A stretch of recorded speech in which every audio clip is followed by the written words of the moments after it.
As I know, there are loads of people who go around screaming about the existential risks of AI. And for the most part, I regard these claims, I don't want to say as crazy or as lunacy, but I don't know. I'm somewhere in that camp of this is way, way too much. Everyone just calm the hell down. But there are some people, like my guest today, who thinks, no, we need to take these existential risks quite seriously, that the risk is non-negligible, and in fact, we could see catastrophe within, say, 2 to 3 years. That's the position of my guest today, Olle Häggström. Olle is a professor of mathematical statistics at Chalmers University of Technology in Gothenburg, Sweden, and a member of the Royal Swedish Academy of Sciences. In short, this guy ain't no dope. And he thinks that the current trajectory is such that we face an existential threat. So he's quick to point out he doesn't think this is determined, that there's plenty of things that we can do to intervene in the right kind of way, but that if we don't alter the current trajectory, we're pretty much doomed. There's lots to say in the course of this argument or in the course of this discussion. I want to pull out what I take to be the core argument around which our discussion evolves, and I articulate that core argument at some point later, but I want to draw it out right now so that you're paying attention to it and you can follow a little bit better. So here's what I take the core argument to be. It's really simple. There's 2 premises and a conclusion. The first premise is simply this. If AI becomes more intelligent than us, then it will dominate us. If AI becomes more intelligent than us, then it will dominate us.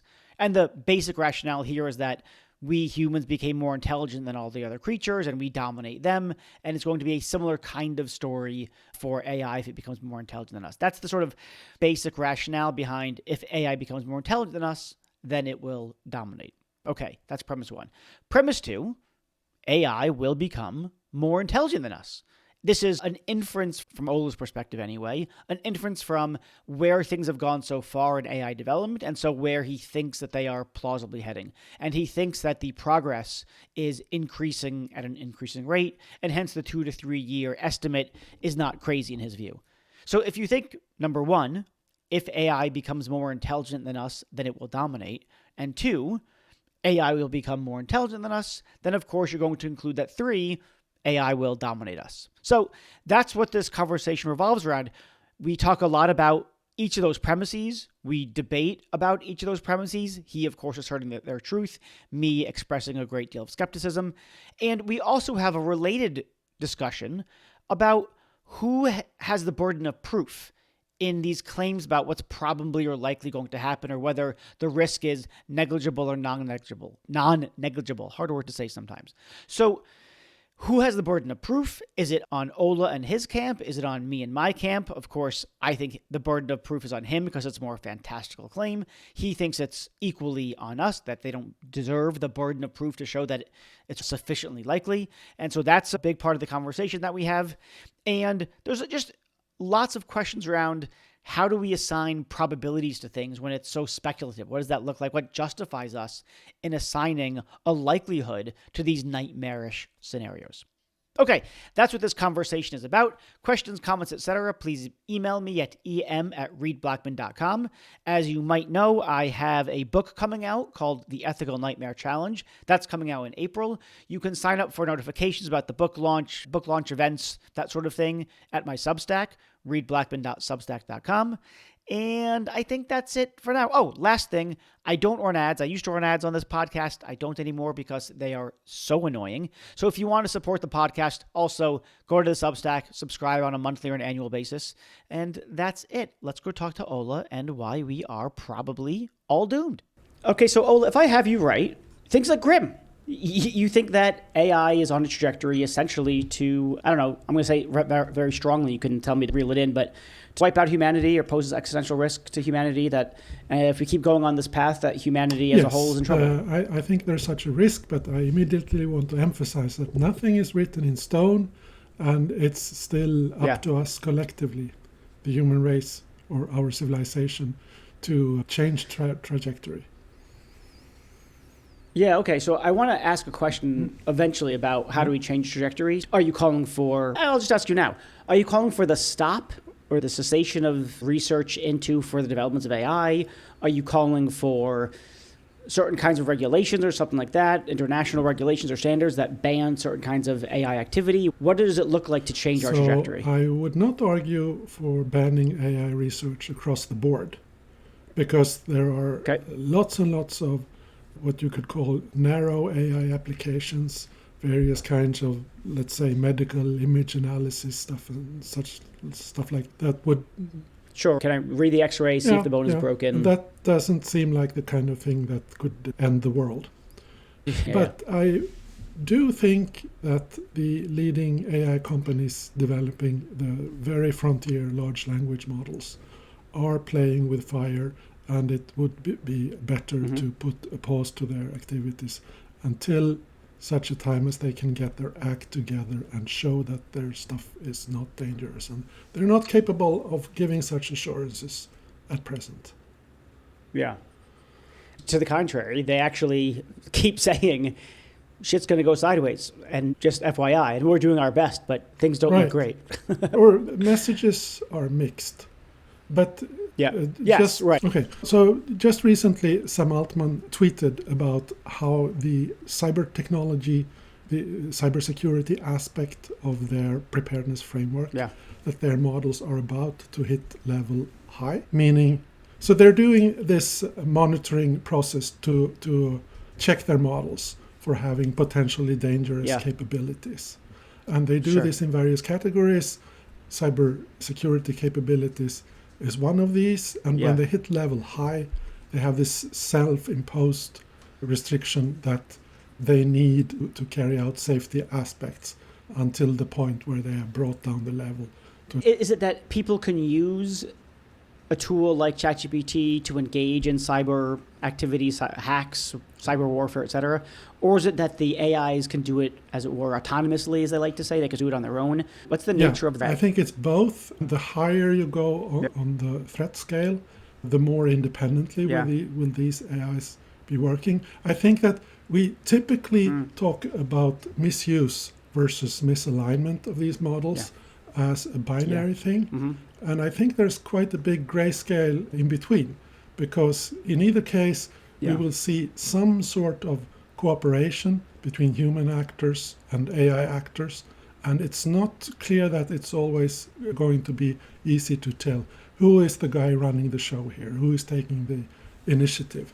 This we see all the time in human affairs. You cannot always say who is the guy in charge of this bank robbery.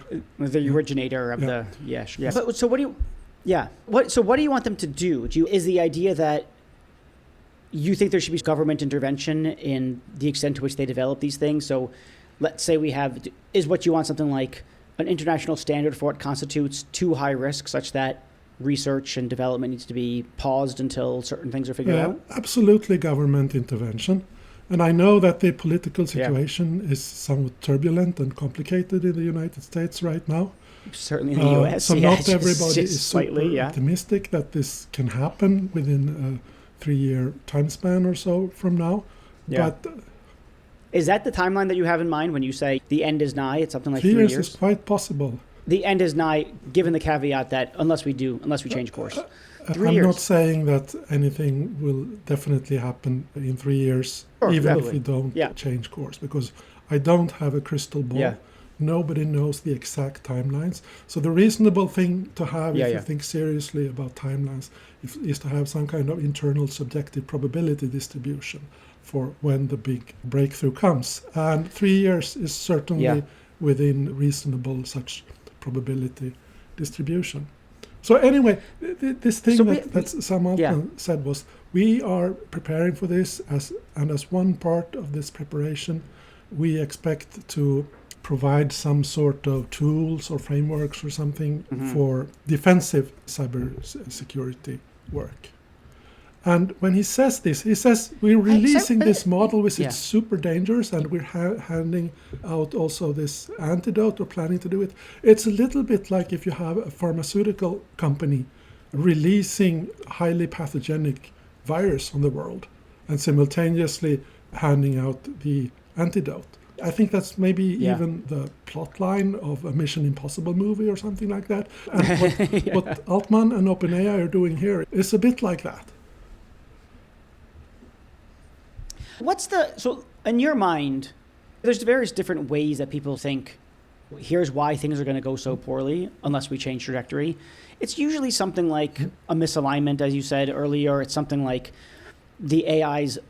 So just broadly, at least two main buckets. One bucket is the AIs will set certain goals themselves. They'll become autonomous, not just in the sense that they can figure out the means to user-specified ends, but that they will themselves determine what ends they want to pursue because they'll be autonomous, independent, sufficiently intelligent, blah, blah, blah, blah.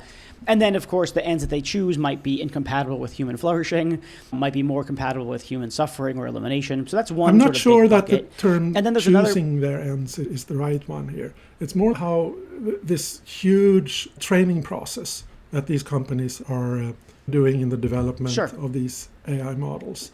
And that is more breeding animals or breeding plants than classical engineering. So they don't have total control of what's happening. And the neural networks have these black box properties that even the best AI developers don't understand what's going on underneath. And this means that goals emerge deep inside these networks. I don't think you can speak of it simply as the AI choosing its goal. It's more like an emergent phenomenon.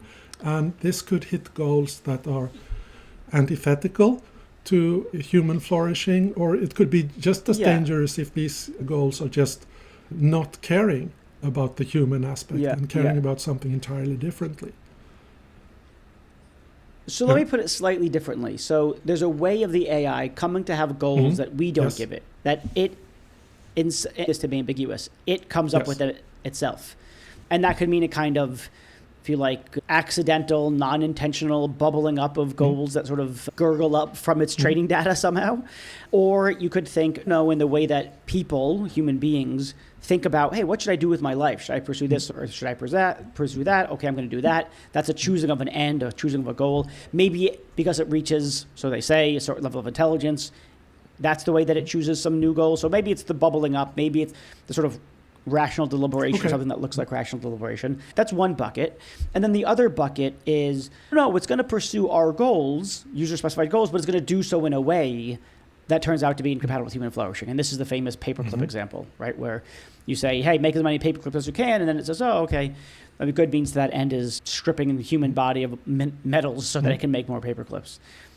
So I guess I'm asking, where do you fall into this? Or maybe it's not neither of those boxes. What's the actual boxes? What's the cause of the things going bad? Both boxes are possible in principle, but if things go catastrophically wrong within the next, let's say, 5 to 10 year time span, within the relatively near future, it's going to be in the first bucket. Because the second bucket, the paperclip example, requires that somebody knows how to get the AI to form the goal of maximizing paperclip production. And we don't have the alignment know-how and the understanding. We're not anywhere near the situation where we would be able to impose our goals on a super intelligent machine. Oh, I see. If it's super, don't we all right now we prompt it, right? We say, hey, I'm trying to do X, Y, or Z, whatever. I'm trying to come up with a list of possible people that I should talk to, whatever it is. I don't know. So we already do give it goals in that sense, right? But so we are at present in the very early stages of AI, where the AIs are not capable of doing much in the world. We may be very close to the situation where they can't. Yeah, I'm sure Elon Musk is going to pop it in a robot soon. Yeah. Oh, so let me think about this. You mentioned probabilities earlier. One of the things that always bothers me about these arguments about the end is nigh, we're on trajectory for things to go really poorly, for at scale, really fast, et cetera. I always think, okay, look, it's certainly possible, but I like to say that possibility is cheap. It's possible that 5 minutes from now a bird's going to fly into my office. I have no evidence for that. I have literally zero evidence that a bird's going to fly into my office in 5 minutes. But it's possible. Of course it's possible. And so that's why I think possibility is cheap.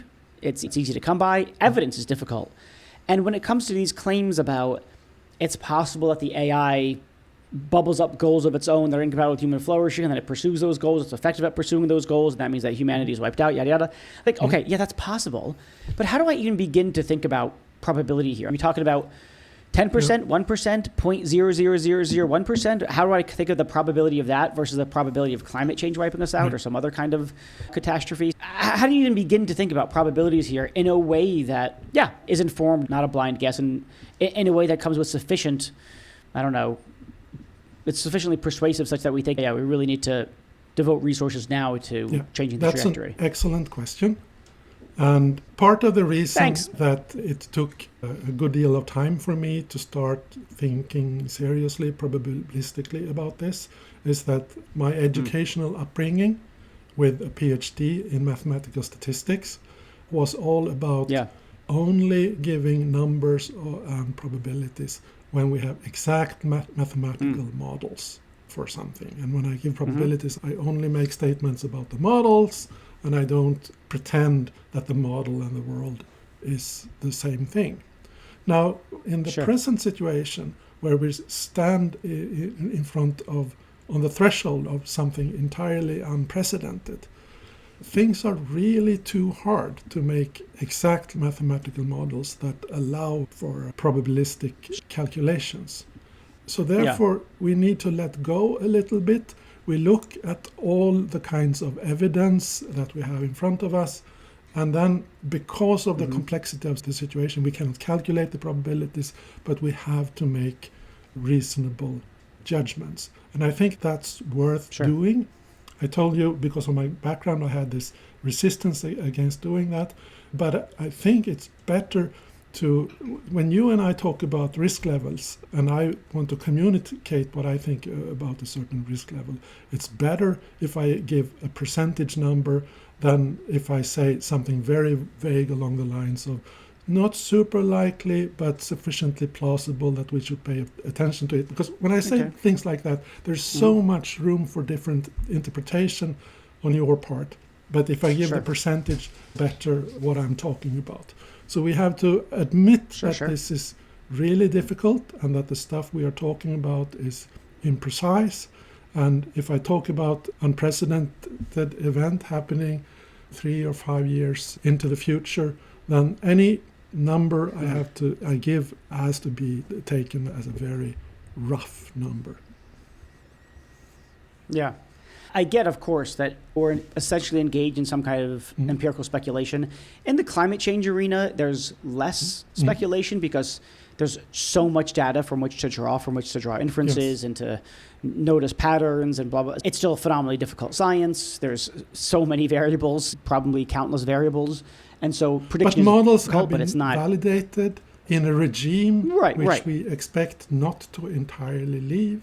And the difference in the AI situation is that the situation in the relatively near future may be totally out of distribution compared to what we're seeing now. Yeah. And this makes it so much more difficult. So if you did...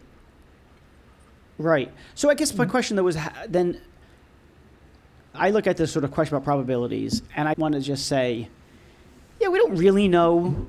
I don't see a ton of evidence for thinking that we are really screwed here in a sort of existential way. Job displacement, I think, is more probable, and organizations getting reconfigured. But I think all that is possible, if not probable. It would be, in fact, in a way, it would be surprising if all of our technological advances are done having an impact on how we work and what society looks like. That would be astounding. So, of course, the history of technology is also the history of societal changes and vice versa. So it'd be shocking if, assuming that AI gets real traction or continues to get the traction that it's getting and increases, it'll have some impact on society. So that seems likely. But when I get to thinking about existential risks, then I just want to say, I don't know. This begins to feel more like stargazing than it does a reasonable conclusion or something along those lines. So I guess my question, this is a roundabout way of saying, how do you personally get from, I can't really define the probability mathematically, I don't have a model for that, but I think the probability is sufficiently high such that we should conclude that we're probably going to be doomed unless we change trajectory. How do you get to that conclusion from the uncertainty about the... I want to emphasize that I'm not certain about the conclusion that we're doomed on this trajectory. And it may be that somebody will present evidence to me tomorrow that will push down my probability to something So currently it's way into the double-digit percentages that this will happen, but it could push it down to something like a few percent or so. Whatever, even 10%, even Yes, 10% would yes, be, that's that'd be terrible. scary. Let me also emphasize that I'm not making the argument that so much is at stake that even a millionth of a percentage point is too much, and that I'm just asking society to guard against some very small probability event. I don't think that the probability is super small.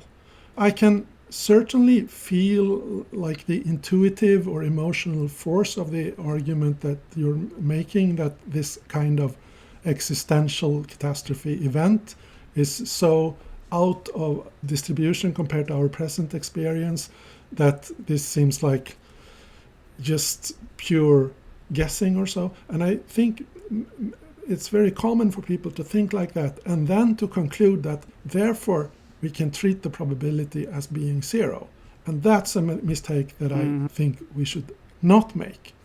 Because if you take a step back and look at the situation on planet Earth and how it has evolved over the past million years or something like that.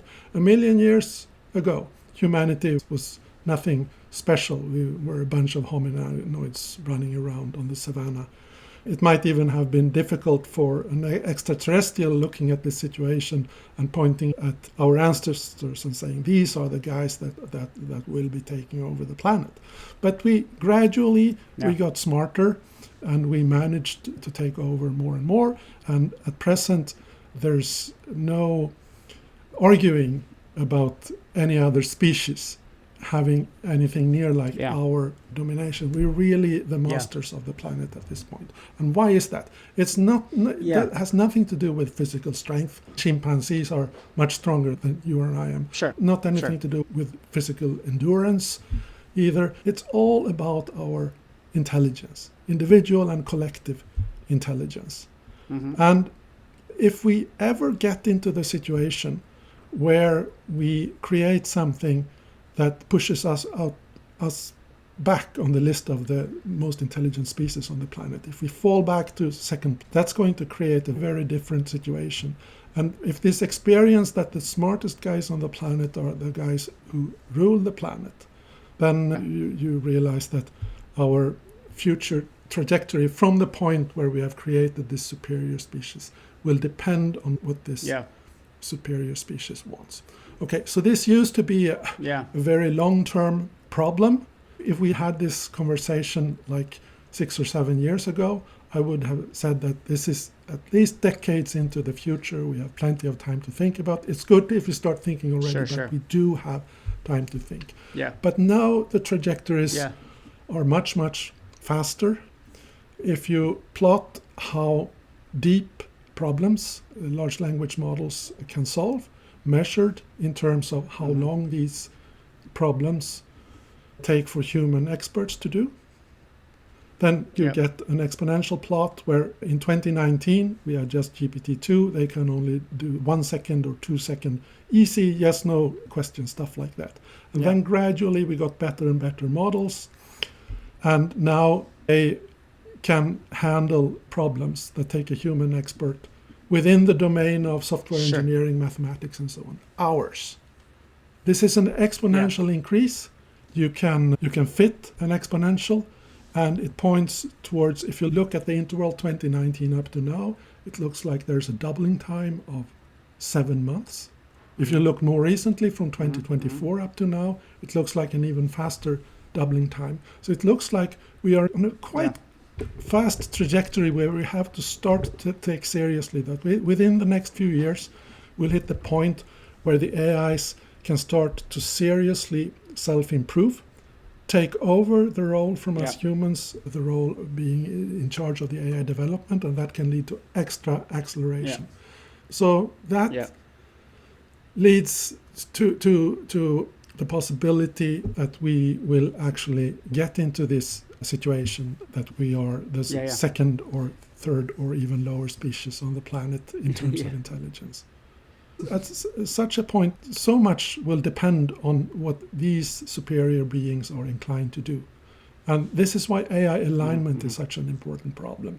the problem of making sure that the first truly capable AIs have goals and drives and incentives that are in line with whatever our values are, which presumably include things like human welfare, human flourishing, and stuff like that. Yeah. And if they don't have values that prioritize that, then we'll be in trouble. I've given you a kind of a baseline story here. Yeah. And there could be things that take us, we could hit some hitherto unknown obstacle or glass ceiling in AI development, or other things can happen. But I think that the mainline trajectory is the one that I described, that all these curves are are pointing almost straight upwards to a point which is really very radically different from anything we've seen before. Yeah. Okay, so much there. Okay, one thing that you said early on is something like, the fact that we don't know what the probability is shouldn't lead us to conclude that the probability is zero. Yes. That's totally true. But I don't think that, if you like, your opposition is claiming that the probability is zero. They can say it's greater than zero. What you, I think, would need to demonstrate, I'm not saying you don't, I'll get to that in a second.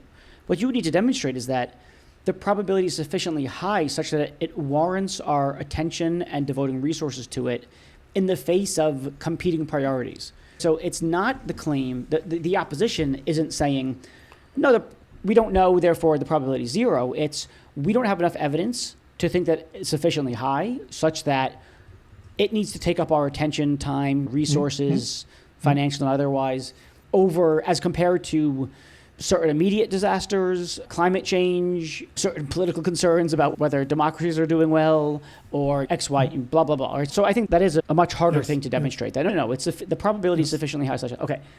Then I take it that you give this argument, which is reasonable, but I want to press back on it a little bit. So the argument, I think, to summarize, goes something like this. If AI gets as intelligent as us, then it will dominate us, or gets more intelligent than us, significantly more intelligent than us, then it will dominate us.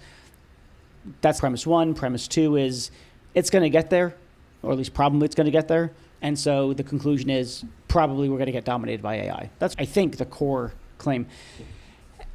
And so then I want to push back on each one of those premises. So the first one is, if they become more intelligent than us, then they'll dominate us.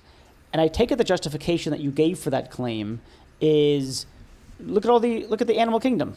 Which of the animals are on top? Which dominate? It's the people. Why is that? We're the most intelligent. And I guess I want to say something like, that is surely part of the story, our intelligence, higher IQ, our ability to engage in certain kind of abstract reasoning, et cetera, et cetera. I also want to say, though, that my suspicion is that there's also lots of other things that explain our success, as it were, or our dominance, and people don't like the word success.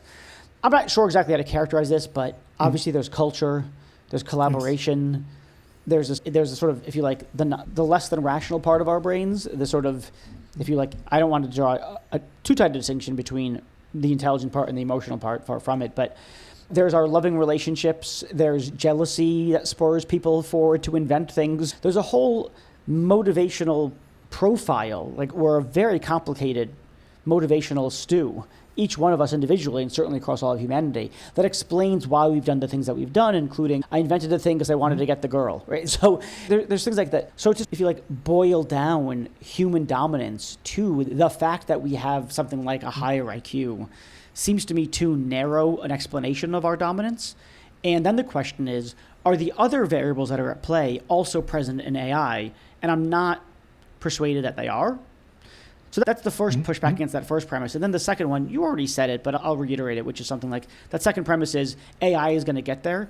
I think, what's the probability of that? Yes, it's been going well lately, but we seem to be plateauing a little bit. The difference between ChatGPT 5 and 4 is nowhere near the gap between 4 and 3. So it looks like we're increasing at a decreasing rate, not that we're increasing at... If you take this plot that I talked about with the depth of problems that the AIs are able to solve, then GPT-5 was not a disappointment. It's above the curve.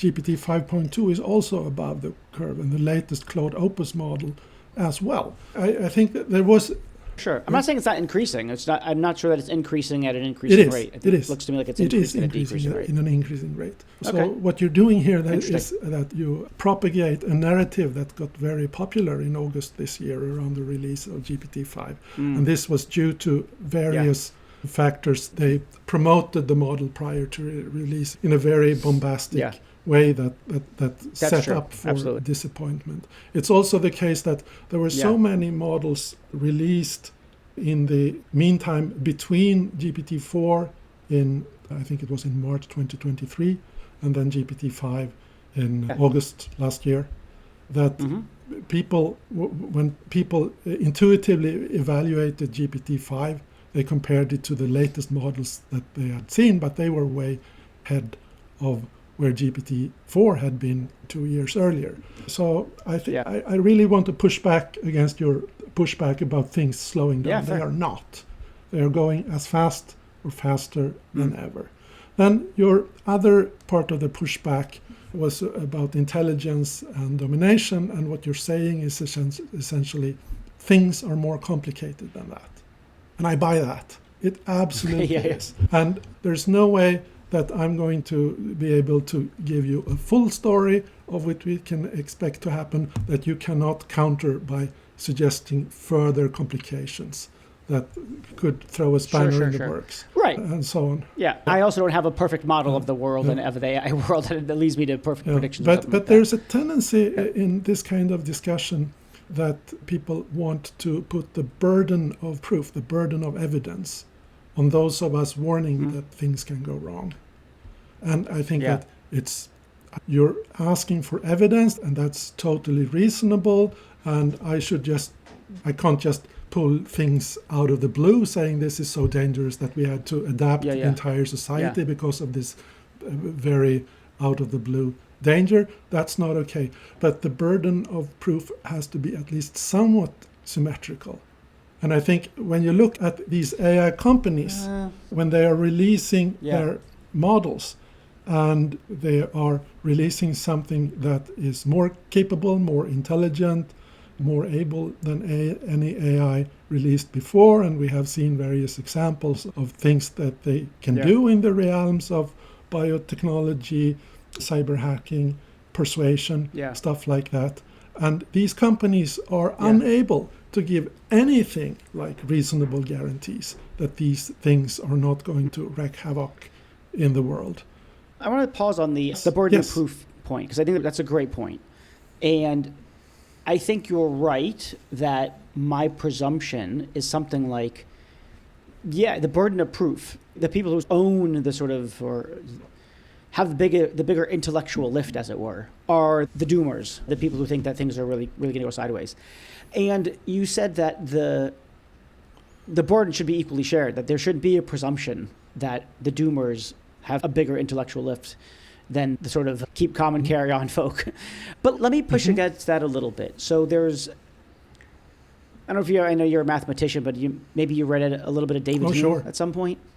Yeah. Okay, so David Hume, famous philosopher, for those people listening who don't know, he has this famous piece on miracles in a religious context. And he has this sort of principle of belief formation, if I wanted to say it fancy, I'd say epistemic principle, that the greater the claim, the more extraordinary the claim, the greater evidence that you need for it to be believed. So he was talking about miracles like Moses separating the Red Sea or Jesus walking on water. And of course, he was expressing some deep level of skepticism about those things. And he says something like, those are rather huge, fantastical claims that so largely depart from our everyday experience that they need a commensurate amount of evidence in order for us to believe them. So the burden of proof is on those who proclaim that there have been miracles, not on the people who say, no, that stuff didn't happen because that's so wildly different from what we're familiar with. I guess I want to say that seems like a reasonable epistemic principle to me. The more extraordinary the claim, the greater the burden of proof. And what could be a more extraordinary claim than humanity faces an existential threat? And if that's right, then it also seems that by the lights of the epistemic principle, the burden of proof is on the people who say we're on a trajectory to where humanity is wiped out. Yeah, I do buy David Hume's principle here, but a lot hinges on what we mean by an extraordinary claim. And I insist that the overall picture that I gave you about the trajectory of life on Earth over the past million years, it suggests a baseline of whoever is the most intelligent species has at least a good chance of taking over the world. And given that as a baseline, I think that then the more extraordinary thing would be if we were able to continue the present trajectory and create more and more intelligent AIs beyond the level of human general intelligence and still somehow just stay in control. That would be a bigger miracle than the existential crisis that I'm describing. So a lot depends on where you have, like, how you define your baseline scenario. And I think that we have a bias towards a baseline scenario where everything remains as it always has been. And that doesn't work anymore. Relatedly, people sometimes say, oh, this is just science fiction. And one response to that is that in 1903 or whatever, just prior to when the brothers Wright, one of them said that it's going to take 1,000 years before we have flight. One of the Wright brothers said that. Yes. Just shortly afterwards, they managed this heavier than air flight. And less than 70 years later, we were walking on the moon. Yeah. And that was definitely a science fiction thing from the point of view of people living in 1900. Sure. And if you had told someone in 1980 what the world in 2026 would look like in terms of telecommunications, internet, mobile phones, and so on, they would say, "Oh, that's Star Trek. That's science fiction." Absolutely. If you have had shown GPT-5 to someone living in 2019, they would say, "Oh, wow, you created artificial general intelligence. This is super science fiction," and so on. So we are already in a science fiction situation, and I don't see any tendency towards this acceleration stopping. Yeah. Let me ask you, maybe this is the last question. I guess I'm wondering about the extent to which your argument hinges upon whether AI is actually intelligent, possesses understanding, or whether it does something that's functionally equivalent. So I'm thinking here of people who think, I probably include myself among them, we don't have intelligence here. We have next word prediction. We have something that simulates something that looks like reasoning, or it simulates reasoning, but it's not actually reasoning. It looks like it has understanding, but it doesn't actually possess understanding. So it looks like it's intelligent, but it's not actually intelligent. It behaves in a few quasi-intelligent ways, but we don't have genuine intelligence. I'm not asking you to weigh in on, or you don't have to weigh in on whether you think it's actually intelligent or not. I guess I'm wondering about the sort of whether that debate matters to your claim. Is it that, look, AI is legit, if you like, intelligent, and it's going to get more legit intelligent until it gets to a dominating point if we don't stop things? Or is it, I don't care if it's literally, legitimately intelligence and in the way that humans possess intelligence and has understanding and acquires concepts, et cetera. I just care that it has a certain kind of it exhibits a certain kind of behavior. And I don't care about, if you like, what's under the hood in terms of understanding concepts, grasping concepts, that sort of stuff. So does that debate fit into I have a very clear answer overall to this. Yeah. So there is a sense in which I don't care about what's happening under the hood. I notice that you're not defining intelligence here. And most people who ask this question don't have a definition of intelligence. And yet they insist that even if these machines behave in ways that look intelligent, they aren't. But even if I could grant you that intelligence is something different, but then I'll propose to you that whatever computational and information processing mechanism that lie behind this intelligent looking behavior in these machines, let's call this schmintelligence. And let's talk about schmintelligence instead. And schmintelligence is equally dangerous as intelligence. Okay, maybe that's right. Okay, a couple things. When I was talking about intelligence, I had things like Searle's Chinese room argument in mind, where, no pun intended, they don't grasp concepts, et cetera, et cetera. It happens that I've spent an inordinate amount of time arguing for the wrongness of John Searle's Chinese room argument. I think he's just super confused. That may well be. We could have a conversation about that, but let's put that to the side for a moment. Maybe there's not. If you don't like Earl's argument, consider Schmerl's argument. It's much better. Anyway, but let me ask you this. Maybe this is a bit of a technical sort of argumentation point.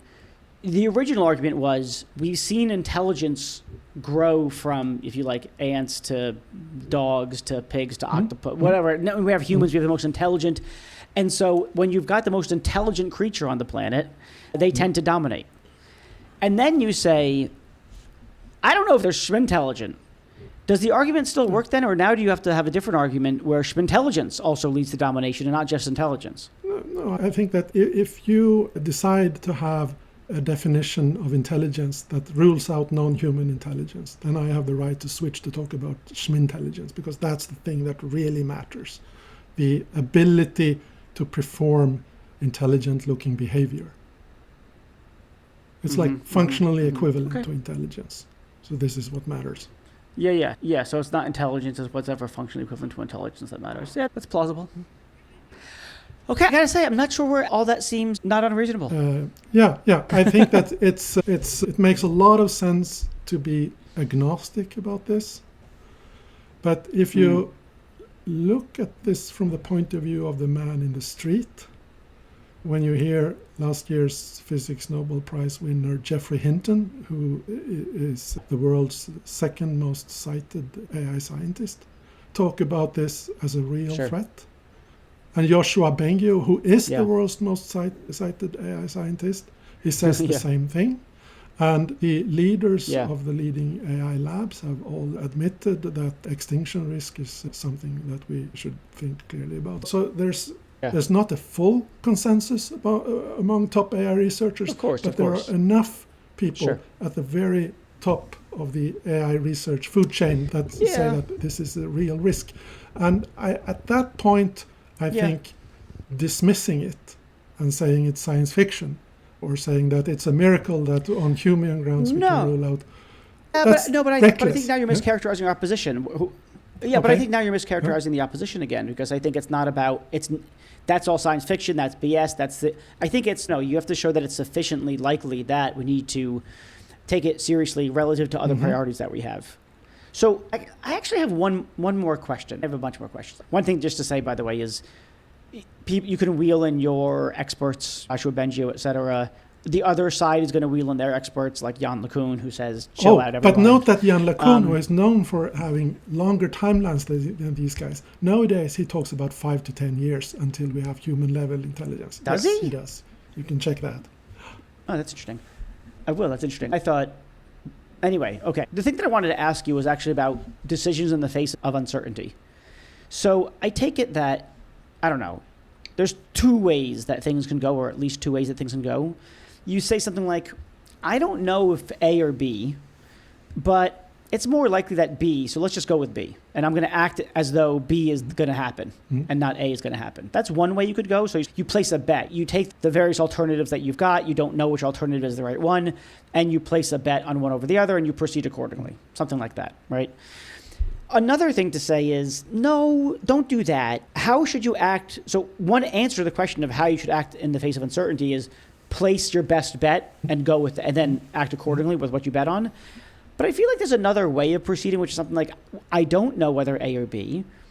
It might be more likely than A or B, but I'm not going to bet on it. It's too high stakes to bet on it, as it were. So how can I act given that I genuinely don't know which one?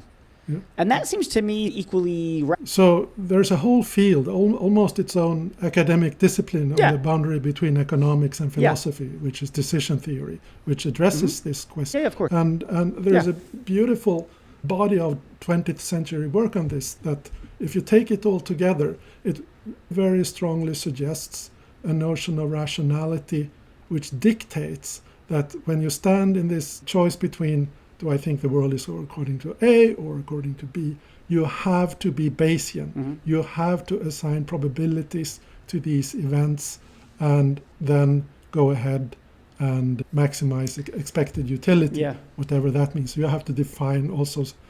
But surely sometimes the rational thing to do is suspend judgment. Just say, I'm not going to judge it either way.